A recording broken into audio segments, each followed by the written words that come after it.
Oh, this is a recorder. I'm Brett and I'm an alcoholic. Yeah, it's fine. Thanks, Andy, for asking me to come tonight and share some of my experience, strength, and hope. When Andy asked me to speak, I said, wow, I haven't spoken in a long time. And quote, she said, don't lie. So I'm not going to lie. I might embellish because I might get worried about what you think of me, but, not really. My sobriety date is November 25th, 1988. So that's 36 years, 36 and a half years. I was 23 when I got sober. I wasn't going to make it to 25. And that was really I was either going to end up in an early grave or I was going to end up in prison for life. Those were kind of my two options, and my third option was getting sober, coming to Alcoholics Anonymous. And that was a real act of surrender, and I'll talk about that a little bit more. But yeah, that's how I got here. That's when I got here. How I got here, I was born into alcoholism. My entire family, both sides of my family, alcoholism. I don't know if anybody's ever heard this one. It doesn't run in my family, it gallops. My dad's dad died when my dad was 7 years old in a drunk tank.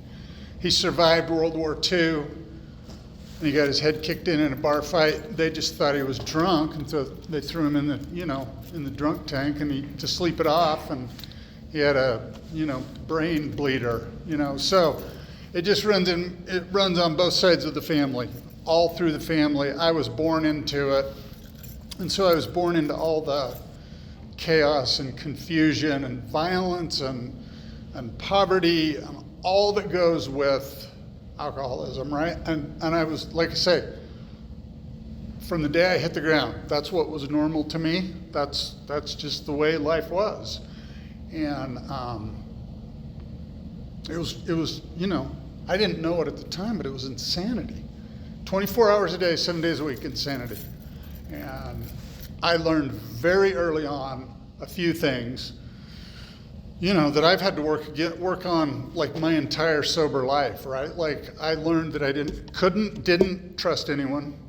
I learned that I had to, all caps, figure things out on my own, like because there was nobody there was going to help me figure anything out, right?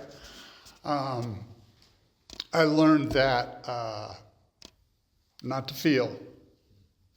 We don't do that shit in anything else. Like we don't feel and we don't talk about it unless you're pissed off, right? Unless you're drunk and pissed off, and then you can act out, right? Like act out in rage and break things and break people. And so those were some of the things I learned from that was the cauldron that I was born into and shaped. I was also born with the alcoholic gene. So the first time I got my hands on alcohol, I was 12 or 13, and I got sick, threw up, blacked out, was scared to death. But before all that happened, I felt better than I had ever felt in my entire life, by a lot. Like alcohol was the solution for me.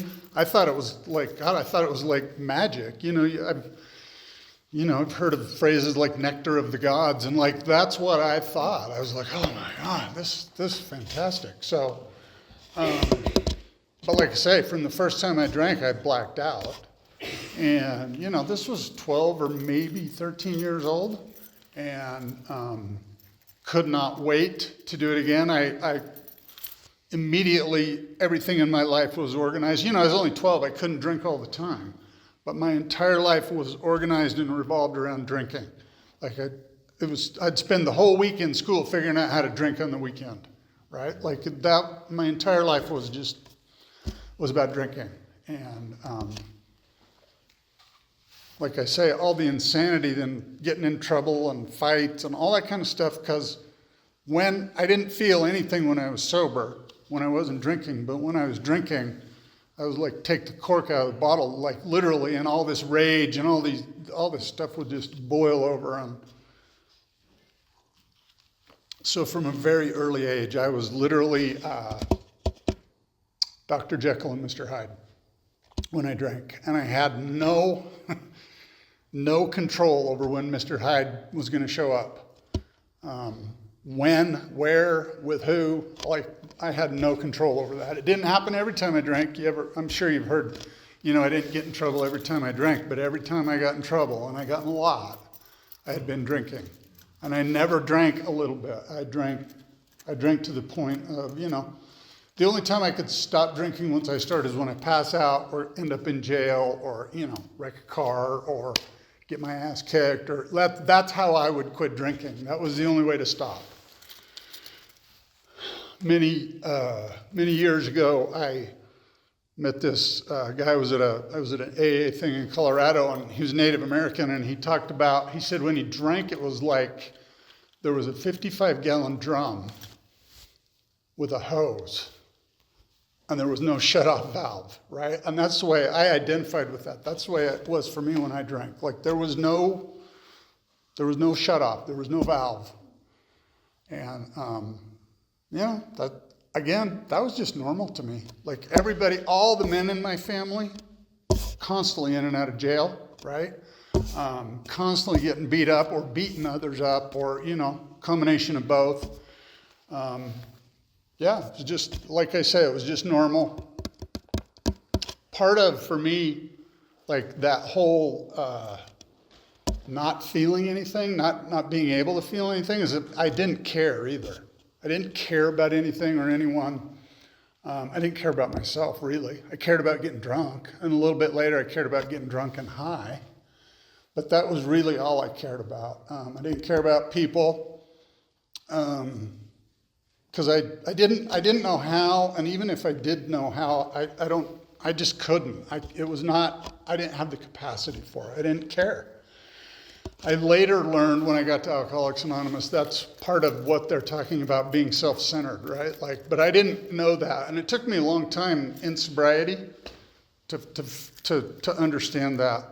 By the way, where it talks about sometimes quickly, sometimes slowly, I am in the slowly category, for sure. So I didn't care about anything. I didn't care about anyone I hurt. I didn't care about hurting myself. All I wanted to do was party. All I wanted to do was drink and get fucked up. Because that was just the way life was. That's the way I rolled. And all the consequences be damned, I didn't care. So that was my, teenage years through high school. When I got out of high school, I joined the Marine Corps. And along the way, I had picked up a very strong distaste for authority. So that went well.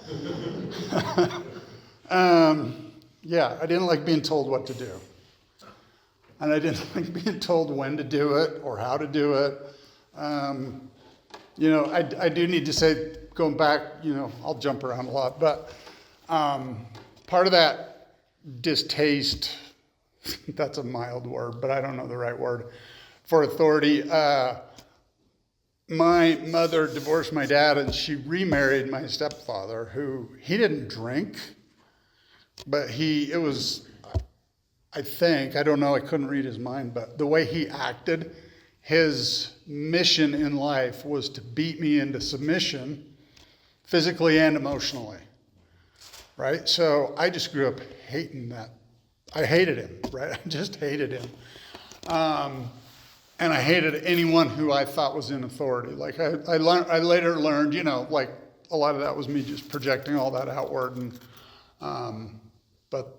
so I joined the Marine Corps and did not do well with authority. I did well with the Marine Corps. I loved the Marine Corps. It gave me a sense of identifying with something bigger than myself, something better than myself, right? It taught me, not in the moment, but it was something I was able to draw on later in life, like what it meant to be disciplined, to live a disciplined life. Taught me some work ethic. I seem to have been born lazy, right? I I've been a workaholic at times in my life, and I'm the laziest workaholic you've ever known. So, they taught me how to work. They taught me how to, identify, like I said, with something bigger than me.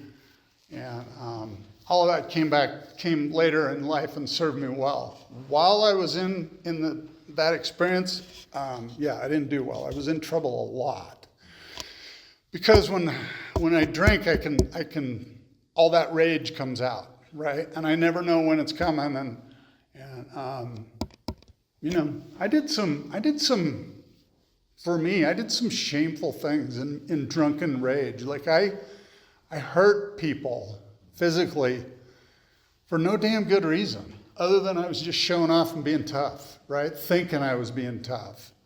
And, like really crazy, in my mind, extreme violence. I know there's more violent people in the world than me, but it always frightened me that I could be that crazy, that I could be that violent. Again, for no real reason. Like there was no controlling that. It would just, more often than not, I didn't know you. Like, it wasn't a requirement. I didn't need to know you to go off on you. Like, if you were close by, it could happen. So, Dr. Jekyll, Mr. Hyde. Another one is, I was a Tasmanian devil. I was just roaring through life, chewing holes in shit, chewing holes in people, and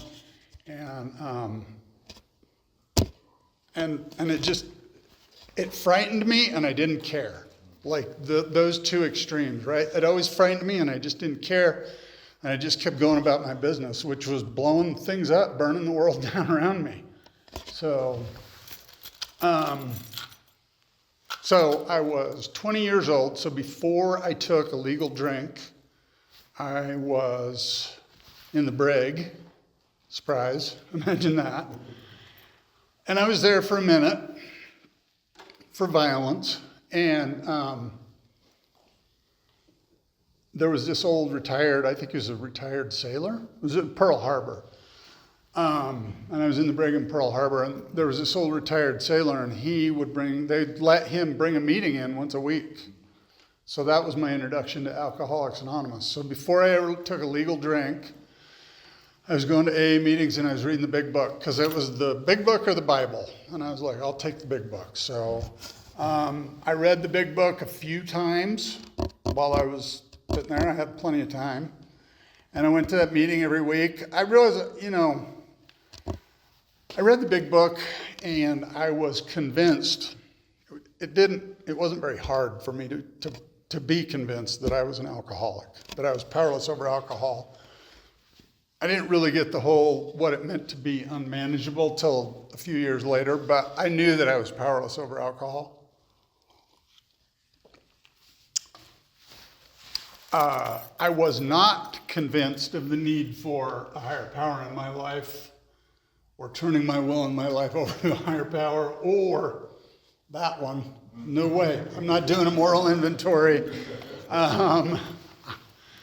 I was convinced probably by the time I was 14 or maybe 15 years old that I was the worst person in the world.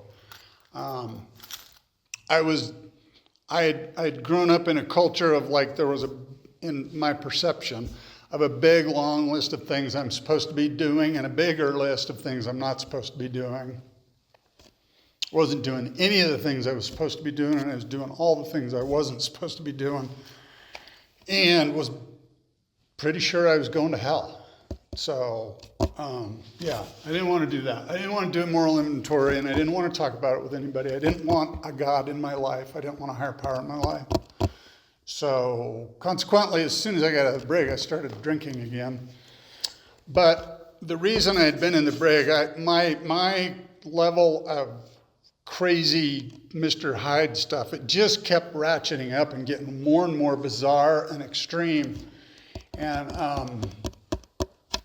what landed me in the brig and what I was court-martialed for, was pretty extreme, and it scared me to death. Like I could have killed somebody, or I could have been killed.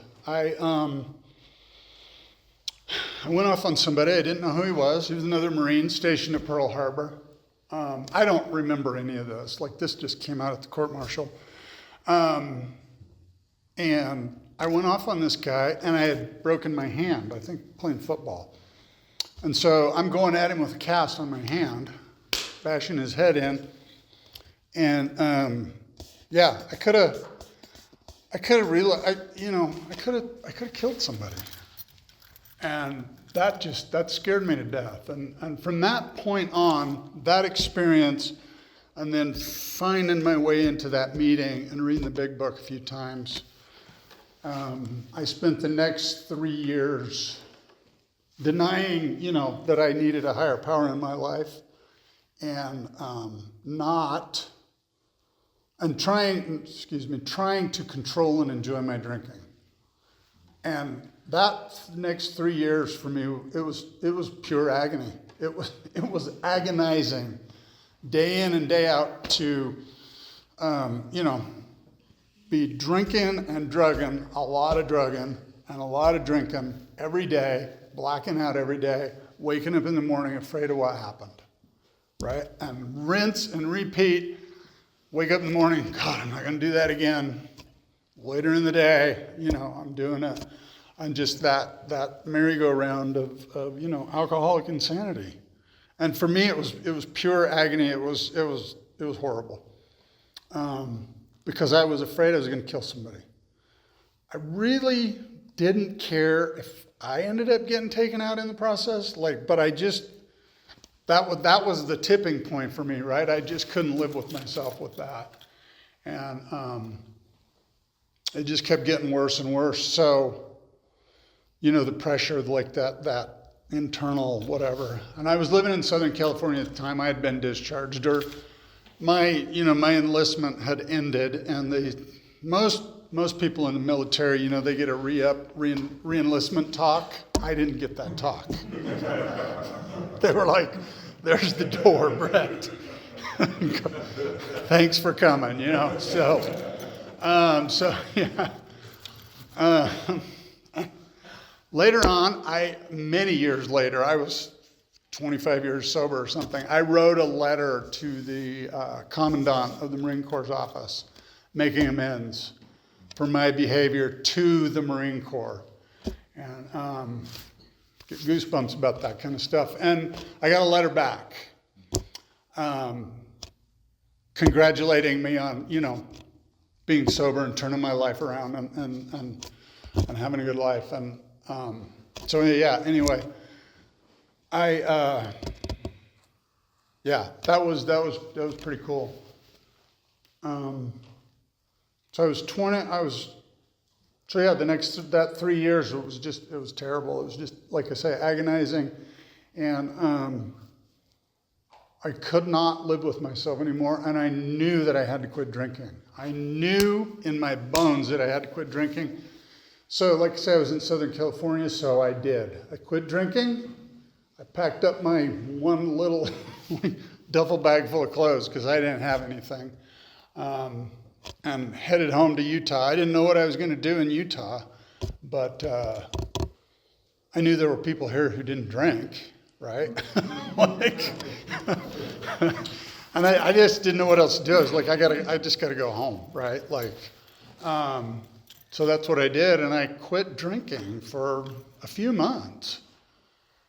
And this was the final straw for me, getting me to AA. Like, after being dry, I was not sober, but being dry for a few months, I was crazier than I'd ever been in my life. And I couldn't figure that out. I was like, God, like I quit drinking, right? I got a job, I got an apartment, I got a girlfriend. Like, I did all the things you're supposed to do, right, to turn your life around. And I could not stand being in my own company. I could not stand being in my skin for 5 seconds. If I was busy, I was working a lot, I could stand that. But the second I got off work, right, or the second I didn't have shiny keys, a distraction, I was alone with my head, and yeah, it was terrible. That was the moment that I got sober and lived most of my sober life in Heber, Park City. And Heber was a very much smaller town than it is now. And this was pre-internet. That's, how old I am. And I'm sitting there and I'm thinking about AA and I'm thinking, oh, God, and all this. And I'm like, head full of AA and a belly full of booze doesn't mix and all of that kind of stuff. And I'm like, I guess I'll go to a meeting. And I had no earthly idea where to find a meeting. So I called the Heber Valley Police Dispatch. I said, I'm looking for an AA meeting. Do you know anything? And the lady who answered was like, yeah, I think there's one tonight at the county building. So sure enough, I went to the county building. There were 2 tiny meetings a week. There were, at that first night, and I remember driving up and, I drove up and down the street, a few times. I was so nervous, I was just driving up and down the street. And I finally pulled in the parking lot. I went in, and there were two people there. One of them ended up being my best friend in the world. His name's John. He gave me my big book. That was 36 years ago, and he and I still talk weekly. He doesn't live here anymore, but we talk weekly on the phone. And I go, he's in southern Utah. I go down and stay with him sometimes. And yeah, those kind of friendships, that was my first taste of that. What also happened at that meeting is I went from, and this was the beginning of a spiritual experience for me, I went from being hopeless to hopeful in the blink of an eye. It was that fast. I was hopeless. I was a hopeless alcoholic. Bill's story says, I had met my master. I had been overwhelmed. That was me. I had been overwhelmed by alcoholism, and I was 23 years old. And I went, like I said, from hopeless to hopeful, and that has never gone away. I've been up and down and sideways and backwards and every which way in my sober life, but I haven't been hopeless. I've not been hopeless again. And like I said, that was the beginning of, for me, what the big book refers to as a spiritual experience or a spiritual awakening. So, that was my first meeting. I got my big book. John gave me my big book, and I went home that night, and I read late into the night. I had read the big book before, but this was my first, sit down and read the big book where it, hooked me, right? And I was like, God, they wrote this. This was 1988, right? I could tell, the book was written in the late 30s. I was like, they wrote this book 50 years ago, and it's about me, And I was relieved. I was relieved. I was like, oh, there's a solution. I don't have to keep doing this. I don't have to keep doing this. And the other thing that I got out of that first reading of the big book was and I'll be able to stand living in my own skin. Didn't promise me $1 million or, any of that. It just I won't have to drink, and I will come to know some kind of serenity or inner peace or something, right? And man, I was all for it because I had never known that in my entire life. I had not known 1 second of inner peace or serenity or being comfortable with me, or I had not, not 1 second of that had I ever known. And so, I devoured the big book, and nobody told me to go to 90 meetings in 90 days. You couldn't in Heber. Not then, you can now. I think I've tried to figure this out. I think I was the 5th person in Heber Valley to join the AA group. There were 4 other people who were pretty regular. One of them's dead. He died drunk, right? Another one, I know he's not sober, so a couple of the others, John, are. So yeah, anyway, but I drove a lot. I drove a lot that first couple of years of sobriety going to meetings. Park City, Salt Lake, Utah County, all the time. I worked in Park City. I lived in Heber. I did not trust myself to hang out in Park City after work. So I'd go home and take a shower and then go back to Park City to a meeting. And that was before they opened the new highway, making it much faster. It used to be a lot longer drive. See, that's how old I am. I even remember the old highway. And so, I did that. I drove a lot, and I listened to a million speaker tapes while I was driving to meetings, right? And I got my hands on Joe and Charlie tapes. And I sat, that's because I couldn't find a sponsor. It was pretty slim pickings. And so that was how I went through the big book the first couple of times, was with Joe and Charlie. I even referred to Joe and Charlie as my sponsors for a time. And I've got my original big book. It's fallen apart, but I've still got notes in there, right? Like I wrote as I'm listening to Joe and Charlie on tape. And that really built for me, like that experience really built a good foundation of my working knowledge of the big book, right? Like, and self-knowledge doesn't get us sober. I understand that. But like my knowledge of the big book, that's part of my foundation, right? Is just having that kind of working knowledge of the big book. And that's how I started building that, was with Joe and Charlie. So anybody who I end up sponsoring, I'm like, you got to do Joe and Charlie, right? And you got to do Joe and Charlie a lot. Like because that's the way I did it. I eventually found a sponsor because I was coming to Salt Lake once a week to a meeting, men's meeting, and I eventually met a guy I sponsored. And that whole bit I mentioned about not trusting anyone, and having, like all caps, having to figure things out on my own. For me to ask for help it's damn near impossible. And when I asked him to be my sponsor, I still remember, I was shaking, like I've never been so scared in my whole life, I don't think. I was like, oh, will he be my sponsor? And, and he just said, yeah, call. This was before cell phones. He's like, call me every day at 6:30 in the morning. So I did. I did it for like a month, like he told me, and he wasn't home. Like he was out having coffee or working or whatever, right? But it was, are you willing? And I was, and I am.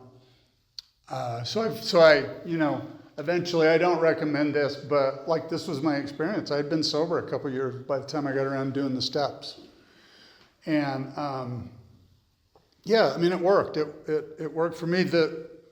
I didn't have some great, epiphany or even like feel a whole lot better about things, or when I got around to doing the steps and doing an inventory and a fifth step.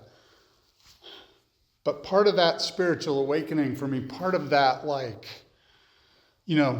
the educational variety, like that's been my experience all along in the educational variety, is I started to, not only was I believing what other people were saying, I was starting to feel that this deal was possible, right? And that was a slow process for me, but I was starting to feel that inside, that this was possible. Like I could be sober, like I could have a sober life. And that was kind of my experience with the steps the first few years, really. Like I didn't have some big, I didn't feel a whole lot better. I felt a little better, right? But yeah, I started to feel that this was possible. And just being willing to keep showing up every day, right? Keep trying. I don't know how many times my sponsor told me this one, suit up and show up. Whether you feel like it or not, Brett. That was for my benefit, I think. And so I learned to do that, right? And I learned to suit up and show up, and I eventually figured out by doing that, I was able to start showing up for my own life. And I didn't know how to do any of that. I didn't know how to do anything when I got here. I couldn't stand being in my own skin. And today, and it's been a process, like I said, sometimes slowly, it's been a long process for me, as in decades of process. I'm pretty comfortable in my own skin. I'm pretty, I'm pretty good standing here with you all. I know who I am. I know what I'm about. And I was thinking about this today. I was thinking, it says in the back of the big book where it talks about a spiritual awakening, a spiritual experience. It says we have personality change sufficient to bring about recovery from alcoholism. And that has been exactly what my experience has been, is I've had a personality change sufficient to bring about recovery from alcoholism. As I said, I was born into alcoholism. I was born an alcoholic. Like, add alcohol and give it a shake, and there you go, I don't live an alcoholic life today. I have alcoholism, and periodically I still suffer from alcoholism, but I don't live an alcoholic life today. I don't have all the chaos. I don't have any of the violence. I don't, even when I feel like it, and sometimes I still do, I don't have all that confusion. I have to work on some things like, especially that reaching out, right? Asking for help, like that's still a hard one for me, right? Hell, at this point, it probably always will be, but that's okay. Like I know where to go now. Like I know what the solution is. And I just get to keep showing up and being a part of my life and being a part of the world in a way that, that is not the Tasmanian devil, right? I'm not burning things down. I have the opportunity to be of service today. I'm fortunate enough that I can be of service where I work. And I'm really grateful for that. And, to people who are down and out, like homeless, I'm really grateful for that. Because that could be me. And I'm not 12-stepping people where I work, but that could be me. Easy to see that. It's not a big jump for me. So yeah, all in all, I'm really blessed and really fortunate to be sober and be a part of Alcoholics Anonymous. I've lived a sober life. Which, by the way, is a normal life. I've come to understand, right? Yeah, right? Wow. I'm on my second career. The fact that I had a career is mind-blowing to me, and now I'm on my second career. I bought a couple homes, right? I raised a family, got married, got divorced, sober. Got hired, got fired, sober. Made a bunch of money, lost a bunch of money, right? All that kind of stuff, maybe make more money, yeah, who knows? But that experience taught me, I've been happy when I was broke, and I've been unhappy when I wasn't broke, right? My spiritual condition is not based on my bank account. I used to think it was, but it's not. My bank account is based on my spiritual condition. That's the truth of that matter, right? And I ended up having to take it literally in the big book when it's talking about step 3, when it says we have a new employer. I had to, that's a literal truth for me. God is my employer, right? Somebody else signs the check, but I am, my job here when it comes to work is to be of service. And, again, that took decades. I was probably 25 years sober before I got that one. So, but like I say, just a normal life, right? And all of that, wow, who'd have thought? Living a normal life, that's mind-blowing to me. So, yeah.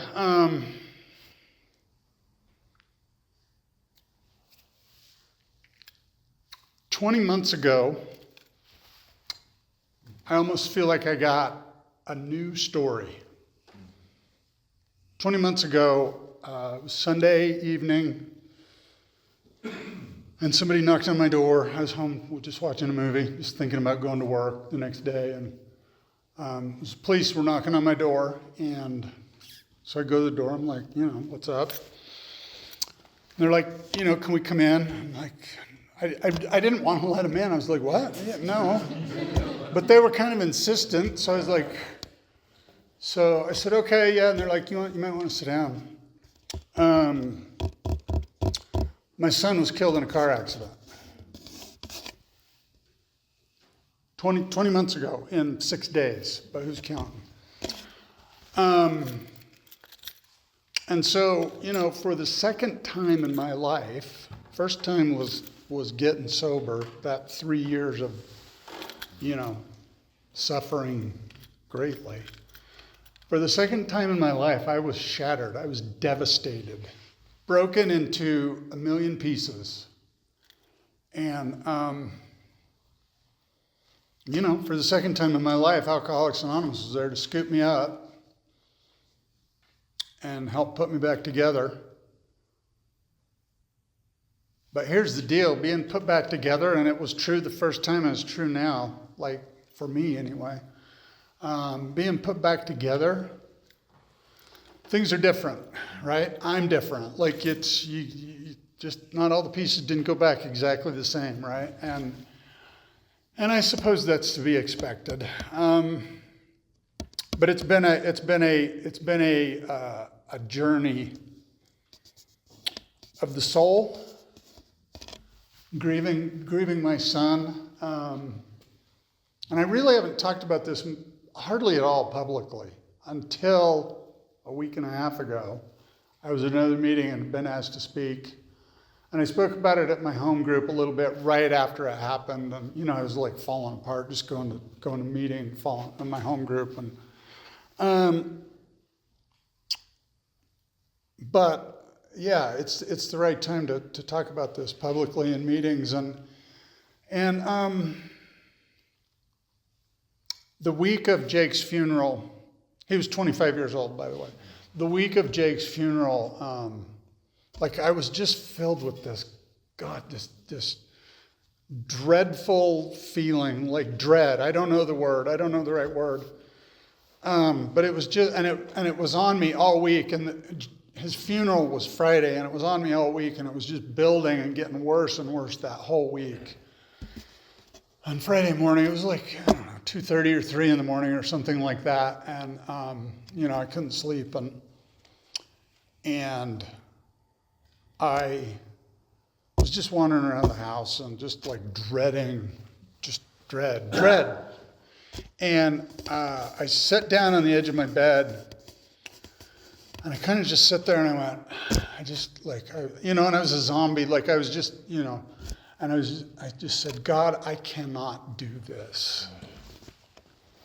And that peace, whatever the hell that was, that dreadful chunk of lead, whatever, that was gone. That was removed. Not the grief, not the pain, not the tears, none of that. But that thing, that was gone, and that hasn't come back. And I believe, this is my experience, that has allowed me to grieve. I think that was an anchor. That was like something that was going to sink me, and it didn't, and it allowed me to grieve. And grief, I remember just a few days after that, I remember this was like a conscious decision. I was praying and I was thinking and meditating, and I was and I just kind of intuitively knew, I was like, the only way through this experience, through this grief for me is I'm going to let grief take me wherever it needs to go. Wherever it's going to go, I'm along for the ride. I'm not going to try and control it or manage it or even understand it. I'm not going to analyze it. I'm going where it takes me. And it's been a deep and profound journey. It's been, it's taken me to new places, and this is what I was talking about when I said being put back together again, but only in kind of different ways. I didn't know. You don't know until you don't know, and you don't know until you know, right? Or you don't know what you don't know, however that goes. I did not understand, at least for me, grief and gratitude and grace are dance partners. There is no separating them. I did not know that. Like, I had no idea. I call it I'm super clever. I call it the 3 G's, right? Like grief, gratitude, and grace. And for me, that has been the truth. I've been unbelievably sad at times, and I've been unbelievably grateful at times. And I recognize grace in my life. I have an abundance of that, and I'm grateful for that. And I'm grateful that I was a sober father, right? My son never knew me drunk. And I remember sitting in a meeting in Park City. I wasn't more than a few months sober. Like I explained earlier, I come from a long line of alcoholics. And I remember sitting in that meeting in Park City and having kind of a vision almost of this is an opportunity for me to stop this right here. Like, I don't have to, whatever, I'm not responsible for the whole family tree, but my branch, it can stop right here. And it did. Like, my son didn't grow up in an alcoholic home, right? He had his issues, to be sure, we all do, but they were his. They were his issues. They weren't mine. And I'm so grateful for that. And I'm so grateful for a lot, right? I wasn't a perfect father, but I was a good father, and I was a sober father, and I owe that to Alcoholics Anonymous, like plain and simple. Like none of that was possible. I know what drunk Brett would have done with that kind of tragedy. It would not have been pretty. So, by and large, I was able to handle it with some grace and some courage and with the support of some dear friends and family, right?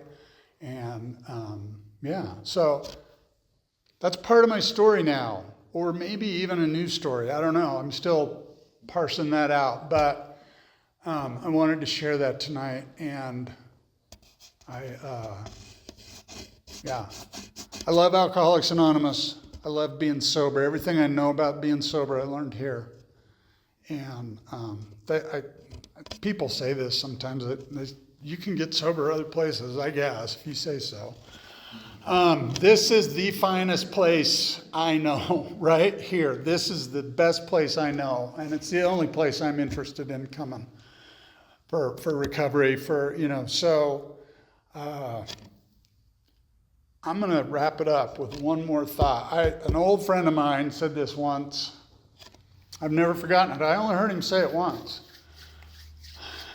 He was worried about it. He was sober a few years, but he was worried about going to hell, like for all of his past, misdeeds. And he said, maybe I am going to hell, but I'm going sober. And that's kind of where I land with sobriety. I'm not sober so I can be happy. I'm not sober so I can have a big house. I'm not sober so I can have some fantastic whatever. I'm sober for the sake of being sober. And again, given where I come from and what I was born and shaped by, that is nothing short of miraculous. I don't know what your particular definition of miracle is. For me, that's miraculous. And I owe that to Alcoholics Anonymous. So I think I'll end right there. Thank you for the opportunity. Thanks, Andy. Thank you, brother. That's it.